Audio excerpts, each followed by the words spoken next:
தமிழக சட்டசபை தேர்தலில் 108 இடங்களில் வெற்றி பெற்று தனிப்பெரும் கட்சியாக தாவேகா உருவெடுத்துள்ளது. விஜய் ஆட்சி அமைக்க காங்கிரஸ் ஆதரவளித்துள்ளது. நாளை விஜய் முதல்வராக பதவியேற்க உள்ளார். தேர்தலுக்கு முன் விஜயை பல கட்சி ஆதரவாளர்களும் கடுமையாக விமர்சித்திருந்தனர். அதில் இயக்குனர் சேரனும் ஒருவர். இந்நிலையில் தேர்தலுக்கு முன்பு விஜய் மீது தான் வைத்த விமர்சனங்களுக்கு வருந்துவதாக இயக்குனர் சேரன் தெரிவித்துள்ளார். இது தொடர்பாக அவர் வெளியிட்ட பதிவில் கூறியிருப்பதாவது: முதல் தேர்தலிலேயே மக்களின் மகத்தான ஆதரவை பெற்ற தாவேகா தலைவர் விஜயை திரையுலகை சார்ந்தவன் என்ற முறையில் மனமுவந்து வாழ்த்துகிறேன். உங்கள் வெற்றியில் எனது மகிழ்ச்சி என்பதே தமிழ்நாட்டில் வீசும் சுதந்திர காற்றுதான்.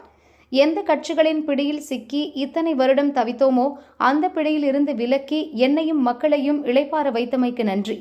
அதுவே எங்கள் நோக்கமாக இருந்தது. மக்களின் விருப்பத்தையும் வருங்கால தலைமுறைக்கான தேவைகளையும் உங்கள் ஆட்சி நிறைவேற்றி தரும் என நம்புகிறேன் என்று அந்த பதிவில் சேரன் தெரிவித்துள்ளார். வேலுடன் விஜய் இருக்கும் புகைப்படத்தையும் சேரன் பதிவிட்டுள்ளார்.